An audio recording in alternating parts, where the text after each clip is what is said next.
Hola, bienvenidos a una nueva emisión de la entrevista de France 24. Desde el pasado 28 de abril, Colombia es escenario de masivas manifestaciones antigubernamentales, durante las cuales han muerto decenas de ciudadanos víctimas de la violencia policial. El uso excesivo de la fuerza y los abusos cometidos por los agentes están en el centro de la polémica y también de las denuncias. El estallido, que comenzó como un rechazo a la reforma tributaria que buscaba implementar el gobierno de Iván Duque, no se detiene y ha ido sumando nuevas demandas. Nos acompaña José Miguel Vivanco, director ejecutivo de la División de las Américas de Human Rights Watch. Señor Vivanco, muchísimas gracias por su presencia en France 24.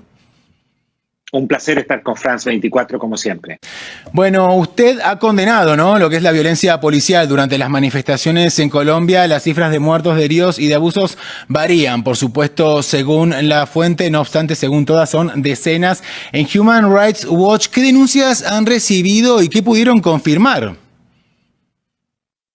Mira, Santiago, nosotros tenemos un equipo de 7 investigadores que están trabajando las 24 horas del día, tratando de rastrear, documentar y corroborar las cientos de denuncias que estamos recibiendo todos los días sobre abusos policiales. De todas las denuncias, hemos logrado, este equipo,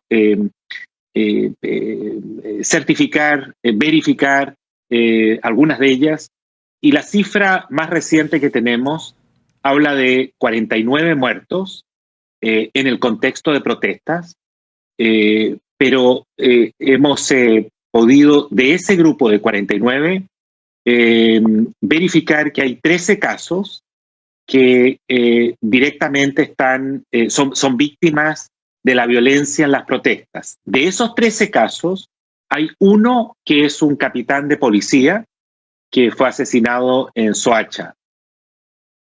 El resto son civiles, los otros 12 casos. Presumiblemente, toda la evidencia sugiere que son víctimas de brutalidad policial. Algunos víctimas de armas de fuego y otros de otro tipo de artefactos que les han golpeado especialmente en el cráneo, y por esas razones han muerto.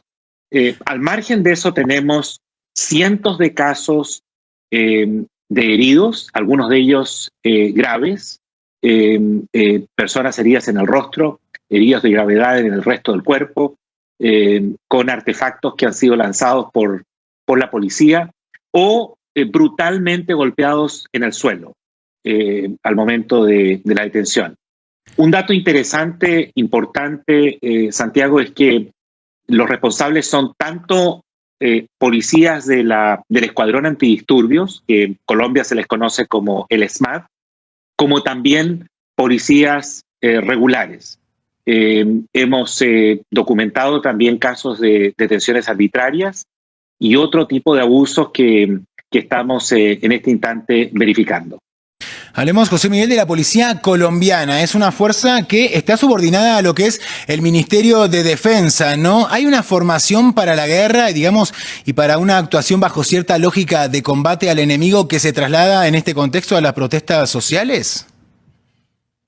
Sí, parte del problema, no el único problema, pero uno de los aspectos más complejos del desempeño policial es que están preparados para la guerra. Han vivido en guerra, combaten a los carteles del narco y a las propias guerrillas, y lo siguen haciendo hasta el día de hoy. Esa es parte de la cultura, de la preparación, de la capacitación de la policía colombiana. Y por esa razón, la policía funciona bajo el Ministerio de Defensa. Creo que es la única policía en América Latina que no está bajo el Ministerio del Interior. Eso genera una percepción, un trato hacia los manifestantes que muchas veces se traduce como el trato que se le da al enemigo en un combate, en un conflicto armado. Hay varios factores adicionales que afectan también esta práctica tan brutal de reprimir por parte de la policía, y es el hecho de que cuando tienen que rendir cuentas por sus abusos, usualmente rinden cuentas bajo la justicia penal militar, que es muy poco transparente y donde en los hechos la justicia más bien deja estos casos languidecer durante el tiempo y no llegan a una conclusión clara y final. Por eso es que es muy importante garantizar que los abusos policiales en Colombia pasen a la justicia ordinaria y sean examinados en esas instancias. Ahora estábamos hablando, ¿no?, de la capacitación que reciben, ¿no?, de esta suerte de lógica militar, pero hay algunos excesos que van mucho más allá, ¿no?, del uso de armamento. Quiero hablar en concreto de las denuncias de casos de abusos sexuales cometidos por partes de agentes. De hecho, hubo un caso emblemático, ¿no?, el caso de una joven de 17 años que se suicidó luego de haber denunciado abuso sexual por parte de agentes antidisturbios, algo que los agentes denuncian como una noticia falsa, ¿no?, pero se han sumado más denuncias sobre presuntos abusos sexuales. Ahora, este tipo de violencia sexual contra las mujeres, ¿cómo se explica? Mira, Santiago, hemos recibido efectivamente denuncias sobre abusos sexuales. Tú te estabas refiriendo al caso de la mujer, la joven que fue aparentemente objeto de estos abusos en Popayán recientemente y que luego de ser abusada de acuerdo siguiente se suicidó.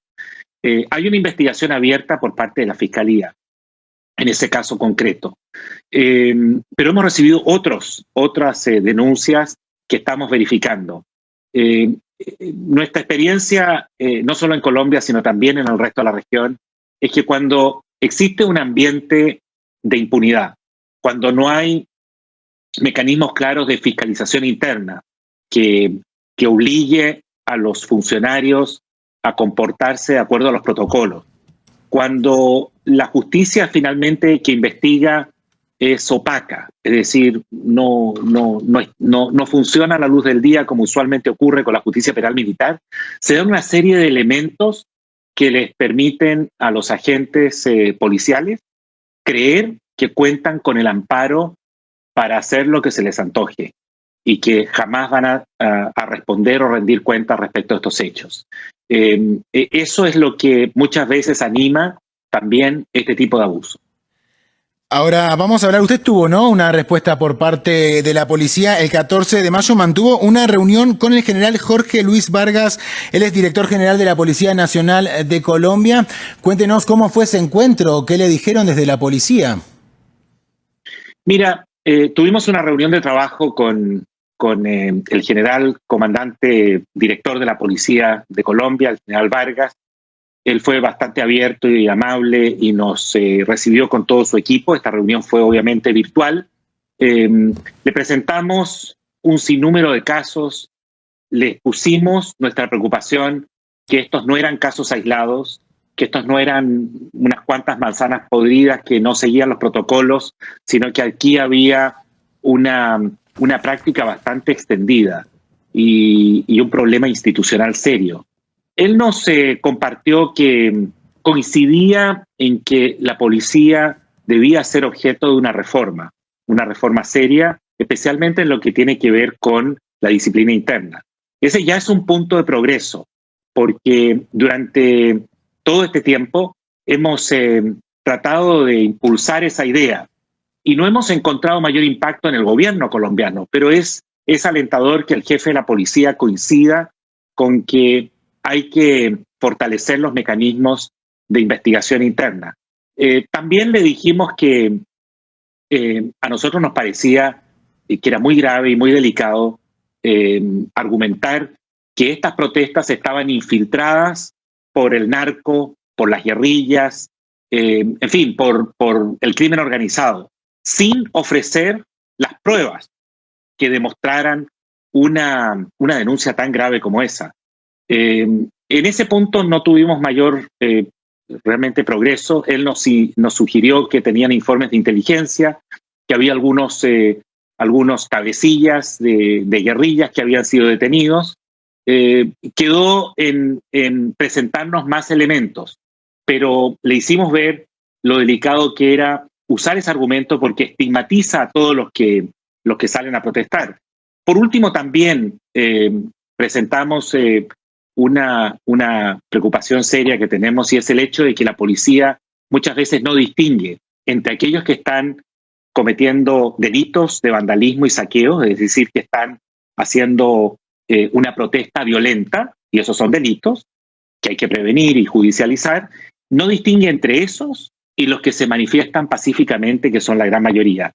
En ese punto quedamos en seguir dialogando, presentándole videos e información que espero sirva para, ojalá, corregir la conducta de los policías al más breve plazo posible. Señor Bianco, nos queda poco más de minuto y medio, pero no quiero dejarle de hacer la siguiente pregunta, ¿no? Porque usted precisamente hablaba de manzanas podridas. Esto nos lleva directamente a declaraciones del presidente Iván Duque. ¿Cómo evalúa la reacción del mandatario respecto de la violencia policial? ¿No? Él dijo, entre otras cosas, que las acciones de las fuerzas públicas se están enmarcando con el respeto a los derechos humanos y que si hay violaciones por conductas individuales, dijo él, se investigan y judicializan. Mire, el presidente Duque en esto ha estado, yo diría, lento. No ha estado a la altura de la crisis, de la gravedad de la crisis. Le ha costado mucho condenar en términos inequívocos la brutalidad policial. Finalmente, y muy recientemente, ha sostenido de que habrá cero tolerancia, lo ha dicho. Es muy importante que eso se diga por parte del presidente frente a los abusos.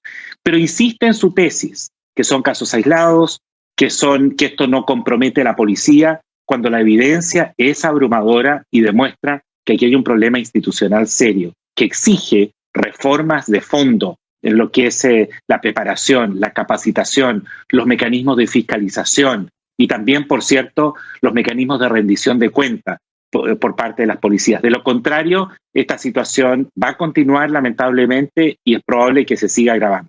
José Miguel Bianco, muchísimas gracias por su presencia.